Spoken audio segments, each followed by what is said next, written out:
नमस्कार साहब, संदेश से मैं अनिल कौशिक। न्यूज अपडेट 7 बजे कार्यक्रम बादरा आसपास में आप सभी दोस्तों का स्वागत है। दोस्तों, कार्यक्रम की शुरुआत करते हैं आज की मुख्य खबर से। और सबसे पहले मैं आपको बताऊं तो बादरा आसपास की खबरें भी हम आपको बताएंगे और ऐसे विषय पर आज हम दोस्तों समीक्षा करने वाले हैं जो हमारे बादरा हनुमानगढ़ जिले का नहीं पूरे राजस्थान के लिए सिरदर्दी बना हुआ है।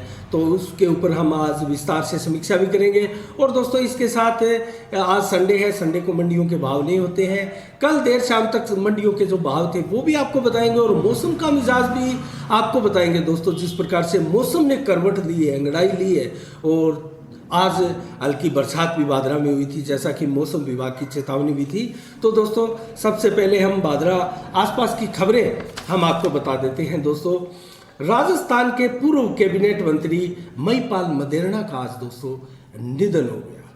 और इसके अलावा दोस्तों, आने वाली 20 अक्टूबर को आर्य समाज भवन में मनाई जाएगी बादरा के धुरंधर राजनीतिज्ञ रहे स्वर्गीय लालचंद गुड्डी की 20वीं पुण्यतिथि धूमधाम से मनाई जाएगी।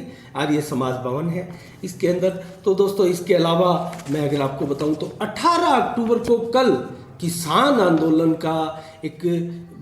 आंदोलन का देशव्यापी रेल रोको जो आंदोलन है उसके तहत दोस्तों बादरा में भी रेल रोकने का कार्यक्रम किसान संगठनों द्वारा बनाया गया है। इसमें अखिल भारतीय किसान मोर्चा भी है और संयुक्त किसान मोर्चा, दोनों के संयुक्त तत्वाधान में उनके आह्वान पर 18 अक्टूबर को कल रेलवे स्टेशन पर प्रदर्शन वह किया जाएगा, धरना रोक किया जाएगा और रेल रोकी जाएगी। दोस्तों, उनकी मांग जो है वो स्पष्ट है। तीनों कृषि कानून जो है उनको वापस लेने की मांग सर्वप्रथम है और पेट्रोल डीजल के जो रेट है वो कम करने की मांग है। इसके अलावा चारों लेबर कोड भी वापस लेने की मांग है और बिजली की दरों को कम करने का भी आह्वान किसानों द्वारा किया जा रहा है। इसके अलावा दोस्तों, हम आज समीक्षा करते हैं एक ऐसे विषय की दोस्तों जो विषय राजस्थान में एक प्रकार से पूरी राजस्थान सरकार के लिए ही सिरदर्दी बना हुआ है। हम बिजली संकट की चर्चा नहीं कर रहे हैं। बिजली संकट तो पूरे देश के लिए भी चर्चा बना हुआ है और सिरदर्द बना हुआ है। और दोस्तों, राजस्थान के लिए तो बिजली संकट जैसे मानो कहर ढा चुका है। लेकिन हम बार बार जा रही बिजली और आंख मिचौली करती हुई बिजली की चर्चा आज नहीं करेंगे। आज हम चर्चा करेंगे दोस्तों डेंगू बुखार की, जो बहुत खतरनाक स्तर तक फैल चुका है। और विशेषज्ञों की माने दोस्तों तो ये सितंबर और अक्टूबर माह में उपयुक्त इसका समय होता है और सबसे ज़्यादा फैलने वाला यही समय सितंबर और अक्टूबर माह होता है। तो सितंबर माह तो दोस्तों जा चुका है, अक्टूबर के हम मध्य में है, लेकिन आधा अक्टूबर अभी भी बाकी है। तो हम दोस्तों आज चर्चा करेंगे, आप अपने आसपास इस चीज़ का विशेष तौर से ध्यान भी रखेंगे। डेंगू के 3 कौन कौन से स्केल है दोस्तों, 3 प्रकार के कौन कौन से डेंगू है, आप इससे सहज रूप से अंदाज़ा भी लगा सकेंगे। अपने आसपास अपने घरों में या कोई आपका परिचित इन लक्षणों के अगर करीब है तो उनको डेंगू हो सकता है। दोस्तों, सबसे पहले लेते हैं साधारण डेंगू बुखार।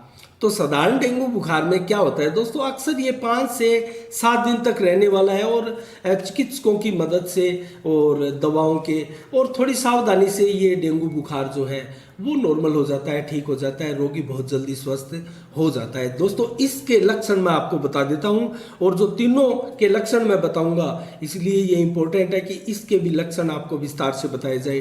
ठंड लगने के साथ अचानक तेज बुखार होना, ये इसका प्रमुख लक्षण है।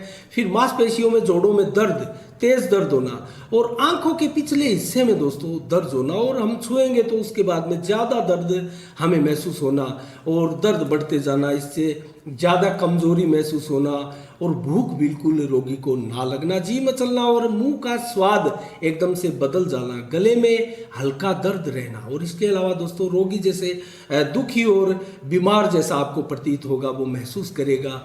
तो ये लक्षण है। और शरीर पर लाल रेस, ददोरे जैसे चेहरे, गर्दन, छाती आदि हिस्सों पर दोस्तों ऐसे ददोरे जो है, रेसे जो है वो आपको दिखाई देंगे, वो लाल और गुलाबी रंग में दिखाई देंगे। तो ये सब साधारण डेंगू के लक्षण है दोस्तों जो 5 से 7 दिन तक रहते हैं। इसके अलावा अब हम दूसरे स्केल पर बात करते हैं डेंगू की, DHF इसको शॉर्ट फॉर्म है और डेंगू हेमरेजिक बुखार इसको बोलते हैं दोस्तों, जो कि प्लेटलेट्स जो है इसमें तेजी के साथ घटती है। तो इसमें क्या लक्षण रहते हैं दोस्तों, ये नाक मसूड़ों से खून आता है दोस्तों, इससे नाक और मसूड़ों से खून आता है। ये डेंगू का थोड़ा खतरनाक स्केल है। और इसके बाद में सोच और उल्टी आदि में भी खून आता है पेशेंट को। और त्वचा पर गहरे लाल व नीले रंग के चकते इससे बन जाते हैं। और ये एकदम आप अगर देखें तो ये डेंगू की गंभीर बीमारी के लक्षण है। DHF इसको बोलते हैं। और इसका तत्परता से इलाज जरूरी है, चिकित्सकों का परामर्श जरूरी है और अस्पताल में तुरंत रोगी को, ऐसे रोगी को ले जाने की आवश्यकता है। इसके अलावा तीसरा जो सबसे खतरनाक इसका स्केल माना जाता है दोस्तों, वो है DSS। दोस्तों इसको डेंगू शॉक सिंड्रोम कहते हैं मेडिकल भाषा में। और इसमें बुखार तेजी के साथ तो आता ही है, ऊपर जो लक्षण बताए हैं वो सारे लक्षण इसमें शामिल होंगे। ऊपर जितने भी लक्षण बताए हैं साधारण डेंगू के और DHF के। और इसके अलावा दोस्तों तेज बुखार के बावजूद त्वचा जो होगी रोगी की वो बिल्कुल ठंडी होगी। इसमें ये विपरीत लक्षण आपको दिखाई देगा। बुखार होगी लेकिन शरीर की त्वचा पर अगर आप हाथ लगाएंगे तो वो बिल्कुल ठंडी होगी। ये इसके प्रमुख लक्षण है। और रोगी अचानक होश खोएगा, बार बार होश खोने जैसा आपको रोगी के लक्षण इसमें दिखाई देंगे। और इसके अलावा दोस्तों रोगी की नाड़ी जो है वो तेज धड़कने के साथ कमज़ोर आपको महसूस होगी। और ब्लड प्रेशर जो है वो भी रोगी का तेजी के साथ कम होने लगेगा। और इसमें बहुत ही तेजी के साथ प्लेटलेट्स घटते हैं। तो दोस्तों यहाँ चिकित्सक की बहुत ही तेजी के साथ और तत्परता से आवश्यकता पड़ती है। तो ये 3 डेंगू बुखार है दोस्तों, जिसको अलग अलग हमने आपको बताया है। अब आपको बताते हैं उपचार, रोगी का कैसे आप ध्यान रखें।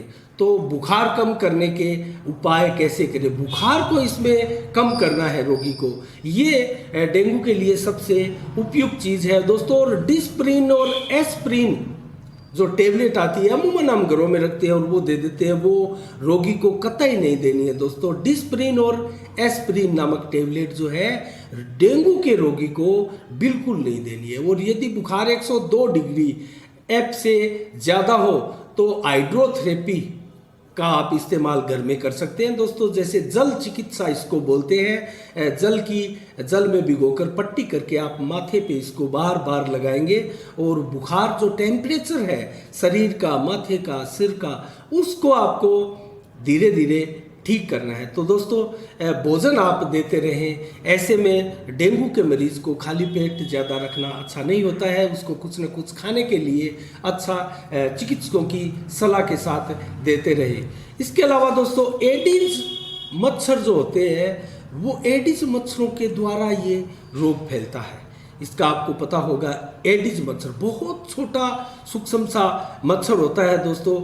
और इसके काटने से बचाना होगा खुद को, स्वयं को और अपने बच्चों को, परिवार को। और दोस्तों इसके प्रजनन को रोकना होगा, इसके पनपने के स्थान को हमें बर्बाद करना होगा, रोकना होगा। अपने आसपास आप पानी की टंकी देखें, कोई टूटी फूटी बोतल देखें उसमें पानी पड़ा हो, कोई बर्तन पड़ा हो, कोई टायर पड़ा हो, कोई पॉलीथीन पड़ा हो उसमें पानी हो, और कोई गड्ढा हो, खड्डा हो। दोस्तों ऐसे में पानी अगर रुका हुआ है तो आपको वो पानी वहाँ से ख़त्म करना है और वो वहाँ से पानी जो है ज़मीन में गिरा देना है। क्योंकि बर्तनों में ऐसे पड़े हुए पानी को, एक प्रकार से साफ पानी होता है, इसी में जो एडिस मच्छर है, मादा मच्छर है, वो वहाँ अपने जो है लार्वा छोड़ते हैं, अंडे देते हैं। तो कुल मिला के मच्छरों की इन चीज़ों को आप ध्यान रखें। पानी की टंकियाँ आप ढककर रखें, मटके ढककर रखें, पानी जिन बर्तनों में भी आप रखते हैं उनको ढककर रखें। और स्नान घर में किसी बाल्टी में आप पानी नहीं छोड़े, बाल्टी को खाली करके औंधा रख दे। तो इसी के साथ किसी भी बर्तन में आप पानी अपने आसपास ना रहने दें। और दोस्तों ये चीज़ घर की महिलाओं को विशेष तौर से हम साफ संदेश के माध्यम से बताना चाहेंगे, क्योंकि आपको अपने बच्चों को भी बचाना और ये बहुत खतरनाक समय है। पूरे देश में डेंगू मच्छर फैल रहा है। राजस्थान में पूरे जिलों में डेंगू फैल चुका है। और बादरा में मैं आपको बताऊं तो दोस्तों, आप गौर करके सुनिएगा इस बात को, जो 5-7 प्रमुख अस्पताल है उन सभी अस्पतालों में 2-3 से लेके 10 से 15 पेशेंट तक रोजाना एक अस्पताल में डेंगू के रोगी आ रहे हैं। और हमारे नज़दीकी हिसार सरसा में भी भादरा क्षेत्र के रोगी जा रहे हैं। तो ऐसे में आप किसी प्रकार की लापरवाही डेंगू के मामले में बिल्कुल ना करें और एडिस मच्छरों को पनपने ना दें, उनको प्रजनन होने से रोकें। इसके अलावा दोस्तों रोज़ जो है महिलाएं ये काम बेहतर तरीके से कर सकती है। रोज़ाना अपने आसपास छत पर, कमरों में, स्टोर में और स्नान घर में, किचन में, हर जगह इस चीज़ का आप विशेष ध्यान रखें। और बच्चों को और घर के सभी के लिए ये लागू है, क्योंकि ये जो एडिस मच्छर है दोस्तों, ये ज़्यादा ऊंचाई तक नहीं उड़ पाते हैं और ये विशेष तौर से पाँव में नीचे की तरफ काटते हैं। तो इसके लिए ये 10 से 12 इंच से ज़्यादा उड़ान नहीं भरते हैं, छोटे सूक्ष्म मच्छर होते हैं। इसके लिए आप जो कपड़े हैं, पाजामा पैंट आप पहने, पूरा पहने और नीचे तक ढककर रखे। जुराब अगर आप पहन कर रखे तो पाँव में ये बहुत काफ़ी फायदेमंद आपको रहेगा। और कहीं भी गार्डन में, पार्क में आप अगर घूमने जाएं तो पूरे कपड़े आप पहने और नीचे से पाँव में जो है आप जुराब तक पहने और नीचे पैंट या पजामा आप नीचे तक पहने और पाँव को आप जो है वो नंगा ना रखें। तो ये चीज़ आपको ध्यान रखनी है और इसीलिए आप इतना अगर ध्यान रख लेंगे आप, तो आप डेंगू मच्छर से खुद भी सुरक्षित हो सकते हैं और अपने बच्चों को, अपने घर परिवार के सभी लोगों को सुरक्षित कर सकते हैं। मोहल्ले में भी आप दोस्तों अपने आसपास इस प्रकार की जागरूकता फैला सकते हैं, क्योंकि आसपास के घरों से भी उड़कर डेंगू मच्छर आपके घर आ सकते हैं। तो इसलिए आप अपने आसपास भी इस प्रकार की जागरूकता जो है वो बताएं, ताकि डेंगू से बचाव बहुत ही पुख्ता और सुनिश्चित तरीके से, सुनियोजित तरीके से हो सके। इसके साथ साथ हम स्थानीय प्रशासन को साफ संदेश के माध्यम से आगाह करना चाहते हैं। और जिस प्रकार से आप प्रशासन शहरों के संग अभियान चलाए हुए, आज तो छुट्टी है, कल सोमवार को फिर आप प्रशासन शहरों के संग अभियान चला रहे हैं, इसमें आप विशेष तौर से डेंगू के उपायों को भी शामिल करें और फॉगिंग जैसा कार्य जो है और जो मच्छर नाशक दवा है उनका उपयोग भी आप घरों में भी कर सकते हैं। और प्रशासन, नगर पालिका बोर्ड से मैं निवेदन करूंगा कि वो ज़्यादा से ज़्यादा कस्बे के हर वार्डों में और दोस्तों देहात क्षेत्र में भी मैं प्रत्येक सरपंच जनप्रतिनिधि से निवेदन करना चाहूँगा कि आप भी अपने गांव को डेंगू से सुरक्षित रखने के लिए इस प्रकार के एहतियातन उपाय करें और इसका इलाज करें और दवाओं का, मच्छर रोधक दवा जो है उनका छिड़काव आप पूरे गांव में आप करवाएं। और इसके लिए आप टीम भी बना सकते हैं, गांव के समाज सेवी लोगों को या संस्थाओं का आप योगदान भी ले सकते हैं। तो सभी सरपंच जनप्रतिनिधि अगर हमारा वीडियो जो देख रहे हैं, जागरूक लोग गांव के, उनसे भी हमारा निवेदन है कि आप भी अपने जनप्रतिनिधि, सरपंच जनप्रतिनिधि को इसके लिए सचेत करें, आग्रह करें, जागृत करें, ताकि पूरे गांव को डेंगू से मुक्त रखा जा सके। दोस्तों ये जो 3 स्केल हमने डेंगू के बताए हैं, इसमें से DHF और जो DSS 2 नंबर 3 नंबर के जो स्केल है वो बहुत घातक है दोस्तों। तेजी के साथ प्लेटलेट्स इसमें डाउन होते हैं और ज़्यादा समय ध्यान नहीं दिया गया पेशेंट की तरफ तो इसमें पेशेंट की मृत्यु होने के बहुत ज़्यादा चांसेस होते हैं। तो मैं सभी से निवेदन करूंगा, क्या शहर, क्या गांव और नौर भादरा, राजगढ़, तारनगर आसपास के सभी क्षेत्रों में जहां जहां हमारा वीडियोस लोग देखते हैं, हमारे चैनल को आप देखते हैं, आप अपने आसपास ध्यान रखें, क्योंकि सितंबर और अक्टूबर माह विशेषज्ञों के अनुसार दोस्तों इसके लिए सबसे सेंसिटिव है और सबसे इन एडिस मच्छरों के लिए उपयुक्त समय इसको बताया गया है। तो आप ये चीज़ें ध्यान रखें और आप डेंगू से बचें। तो इससे आप डेंगू से बचे रह सकते हैं। तो दोस्तों इसी के साथ अब जल्दी से आपको मंडियों के भाव बता देते हैं और मौसम की आसपास के मौसम की आज ज़रूर रोचकता आप ज़रूर सुने दोस्तों, किस प्रकार से मौसम विभाग की भविष्यवाणियां हैं और चेतावनियां हैं। नोर से शुरुआत करते हैं दोस्तों।